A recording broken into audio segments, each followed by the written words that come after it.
What's up guys, I'm Chris Doughty, aka Doughtinator. Welcome back to the channel. On this video we're going to go through the Sardegna lap guide in the Group 3. We're in the McLaren F1 BMW and we're going to be on soft tyres. This is quite an interesting track because the car we use for qualifying will not be the car for the race. We're going to have some race content later on this week, but we're going to get straight into the lap guide now. So on the run to the start finish line to start your lap, always interesting to remember, your lap time starts before you even cross the line. The exit from the final corner has an effect on your lap time. So we're down the main straight now, the Ghost is offset 0.4 ahead, and the first braking reference is, we see here, it's quite early. It's before the cones, it's before the orange on the barrier on the right hand side, and we're going to be moving over to the right hand side and really abusing the track limits. Down through the gears, right down to third gear, final change to second gear, trailing into the apex, just clipping the apex there, and then back on the throttle as we exit out the corner now. That was a pretty solid first corner from ourselves. We were maybe keeping almost bang on with the Ghost. We're going to brake just after the 50 now. This is the first point in which we brake, down changing through the gears quite slowly as we trail into the apex, clipping that corner there. Helps with the car to rotate, braking continuously, down one more gear to second to clip the apex on this right hander, and then we're going to exit using all of the exit curb. Your next reference point will be after the 50, between the two blue signs on the right hand side. We're going to get on the brakes and we're going to trail into the corner. It's difficult. You should really get two wheels onto that concrete on the inside. That will help the car to rotate. We don't quite make that, and we maybe lose a little bit of time, but that's a third gear corner.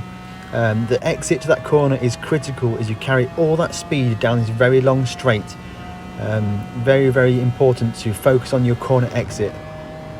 As we get towards the end of this straight here, we're going to freeze the frame earlier than we would normally brake, and I want to explain a concept to you. So you have braking references and you have braking points. Braking references are things around the track, maybe the 100-meter board, maybe the 150 board, maybe a tree, something like that. It's something that you see in your peripheral vision, which you use to gauge whether you should brake a little bit after, a little bit before, or something like that. Braking points are incredibly useful if you can find them. They are exact timing references.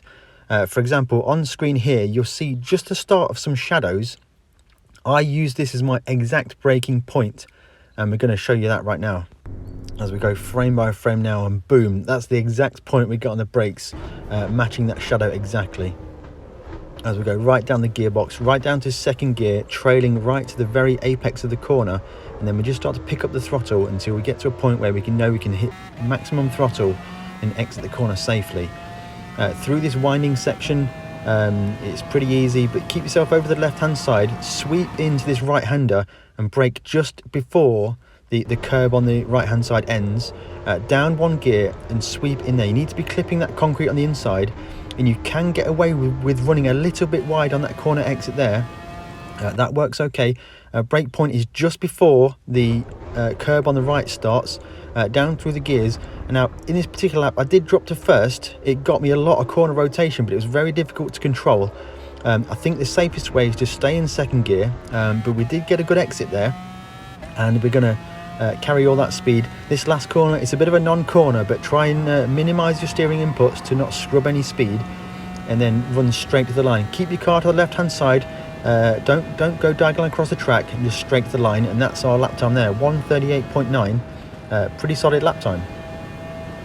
Now we're going to run through the same lap again, no interruptions, so you can see how the lap flows together.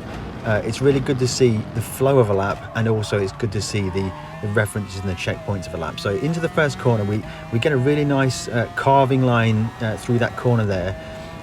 So the next focus we're going to look at is for our braking point just after the 50. We get on the brakes, we trail it in, we're quite slow on the downshifts, and then we switch over and downshift one more time.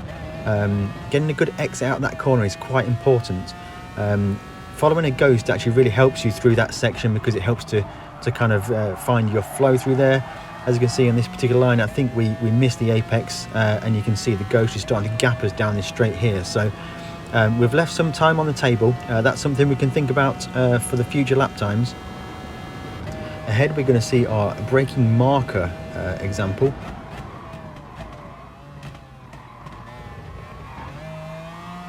just quiet there so you could see exactly how that happens and listen to the sounds of the car and how we downshift. But yeah, finding yourself exact markers to get perfect timing with is incredibly useful. Now, in this particular example, we used a shadow on the track. Be aware that time of day changes for whatever the race settings may be, that those references will disappear. So if you can find yourself an exact marker on the barrier or the grass or some kind of solid object, that's ideal. And that's also why I use the cones. It just gives me another reference point that I can reference to hit my braking markers exactly as we need them to be. That concludes this lap guide video. I wanted to make it straight to the point to get the information to you as efficiently as possible. If you have enjoyed the video, consider liking, drop a subscription. It's always appreciated, and we'll catch you in the next one.